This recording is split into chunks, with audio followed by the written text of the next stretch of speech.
volta pra gente, vai ter uma parte aí que pode pular e vai lá de novo pra onde tá a capa do livro lá, que eu tinha te mandado.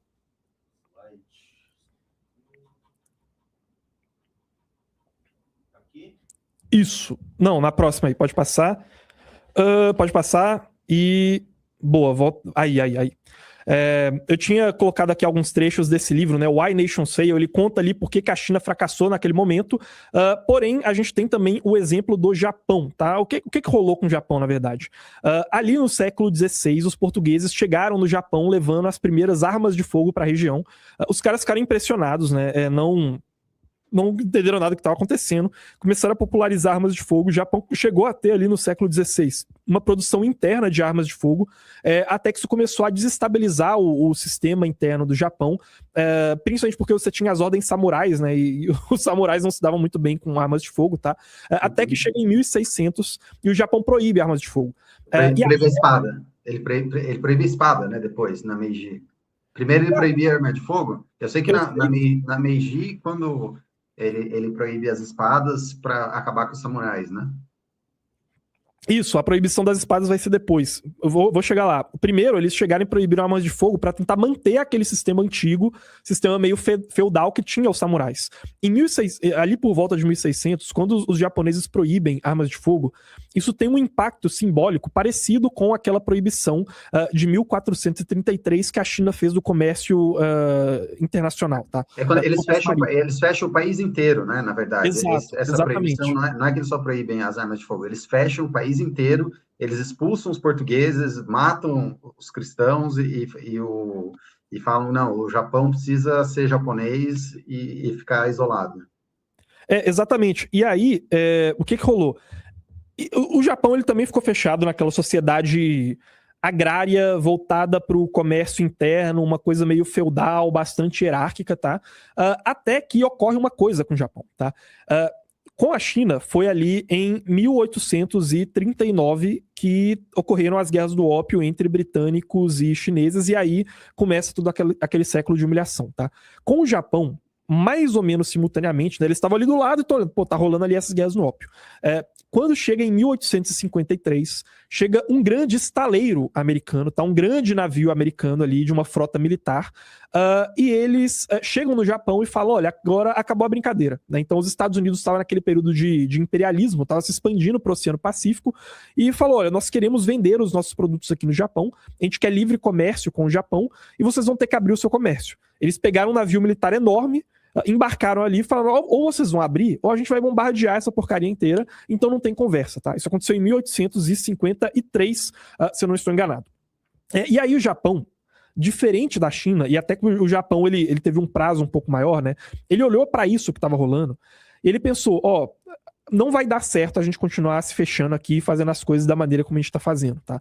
Então eles começam uma série de reformas para tentar impedir que eles passem por algo parecido com o que a China passaria, tá? Ao invés deles ficarem fechados naquela mesma mentalidade, naquele mesmo sistema político, eles começam a copiar o que os outros países tecnologicamente avançados estavam fazendo. E aí, ô Junito, tem dois trechos aí do livro. É muito doido essa questão da restauração Meiji, né, que é esse processo que você está falando, porque o imperador, ele tinha noção que os outros países eram mais avançados, mas eles não sabiam exatamente por que os outros países eram mais avançados, então a diretriz dele, a ordem dele foi copiar tudo. Então eles copiavam costume, copiaram as roupas, tomavam chá das 5, usavam terno com cartola, não sei o quê.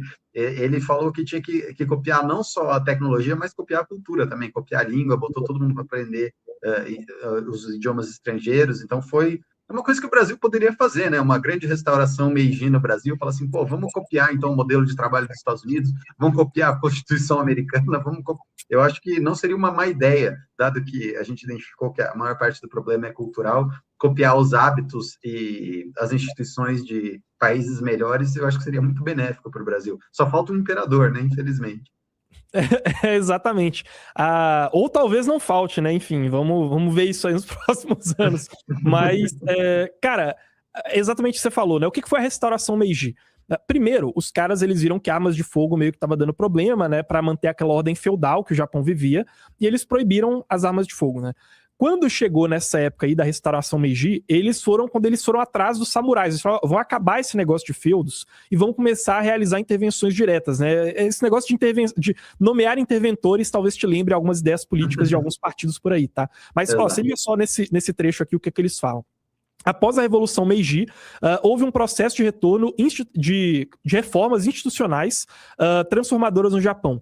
Em 1869, o feudalismo ele foi abolido no Japão e 300 feudos foram entregues ao governo e transformados em prefeituras sob o controle de governadores nomeados, tá? E aí, novamente, né, quem aí que tá querendo fazer intervenções para poder retirar elites que são decadentes localmente, né? Em 1869 foi introduzida a igualdade de todas as classes sociais perante a lei, restrições à migração interna e comércio foram abolidas, a classe samurai foi abolida, embora não sem antes reprimida por algumas rebeliões ali, foram introduzidos os direitos de propriedade individual sobre a terra e as pessoas passaram a ter liberdade para entrar e exercer qualquer ofício, né? Porque antes tinham reservas de mercado, né? Outra coisa, inclusive, que a gente tem que abolir aqui algumas delas, né? Meio que essas guildas feudais japonesas ali que rolavam. E aí... Opa, pode inclusive, alguns, lógico, foi uma tragédia para os samurais, um monte de samurai morreu. Tem aquele filme, O Último Samurai, do Tom Cruise, é sobre isso, né? Sobre aquela última levantamento dos samurais, e todos eles, então, tem que lidar com aquela metralhadora que estava sendo usada no Velho Oeste para matar índio, aquela giratória, né? Que, aliás, fato de curiosidade, aquela metralhadora é usada até hoje em conflitos, né?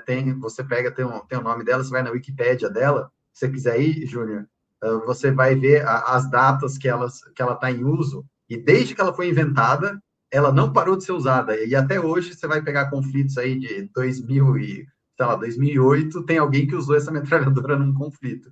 Então, é uma maravilha da engenharia. Mas, enfim, alguns samurais depois foram e criaram algumas das maiores empresas japonesas, né? A Yamaha, por exemplo, ela foi fundada por um samurai. Tem algumas outras também. As empresas começaram a surgir nesse período, né?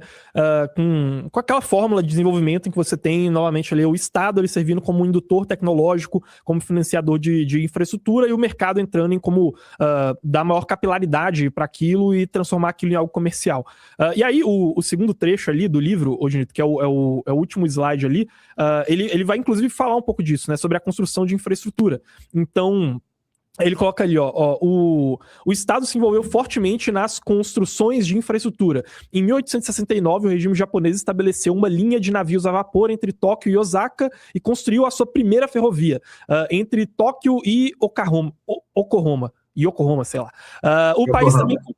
O país também começou a desenvolver uma indústria manufatureira, e aí você tocou em Constituição americana. Em 1890, o Japão foi o primeiro país da Ásia a ter uma Constituição escrita, tá? Justamente porque eles estavam copiando os ocidentais e tal. Então, qual que foi a lição aqui? No século XIX, você tinha dois países que não estavam olhando para as tecnologias que estavam sendo desenvolvidas ao redor do mundo. Esses dois países estavam fechados para o comércio internacional, os dois mantinham um sistema político atrasado, pelo menos diante daquele momento de desenvolvimento histórico, né? Eu não digo nem atrasado no sentido como se fosse um único sistema político que fosse o ideal a ser alcançado, né? Mas adaptar as inovações políticas para a sua própria realidade cultural. Os dois eles estavam atrasados em termos institucionais, em termos tecnológicos, em termos econômicos. Um deles resolveu se fechar, e foi o caso da China, e passou por um século de humilhação, que é o caminho que o Brasil está seguindo hoje, e o outro resolveu, cara, vamos tirar o atraso, vamos colocar todo mundo aqui para trabalhar todas as horas do dia, vamos pegar e copiar tudo que esses outros caras estão falando de bom e fazer isso rápido, para conseguir não passar pelo mesmo destino que a China está passando, e esse foi o Japão, né? Então, para quem fala assim, então o futuro não é glorioso, então não tem jeito pro Brasil, né? Para quem ficou muito black-pilado, cara, tem uma fórmula, entendeu? Naquele momento, China e Japão, os dois estavam muito mal. Aliás, o Japão, em alguns termos, estava até pior do que a China, porque a China ainda tinha uma população muito maior do que o Japão. E existiu essa fórmula, sacou? Existe a fórmula que é, vamos olhar para as inovações institucionais do restante do mundo, vamos copiar essas tecnologias que os outros caras estão fazendo.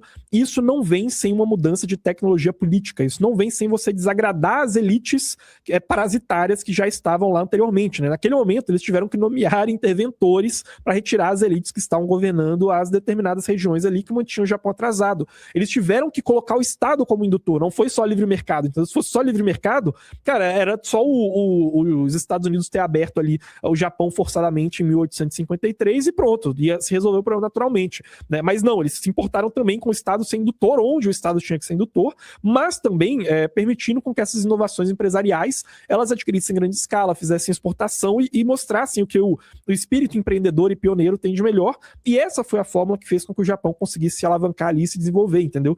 Então a fórmula existe, o Japão fez isso, senão nós passaremos pelo século de humilhação brasileiro, seja com o Brasil sendo fatiado como uma pizza e a Amazônia ficando com os gringos, seja com o mundo sendo uma pizza e o Brasil faz parte dele, e aí o Brasil inteiro vai entrar na fatia dos americanos. O fato é que uma dessas duas coisas vai rolar se nós não fizermos essa revolução Meiji a brasileira, digamos assim.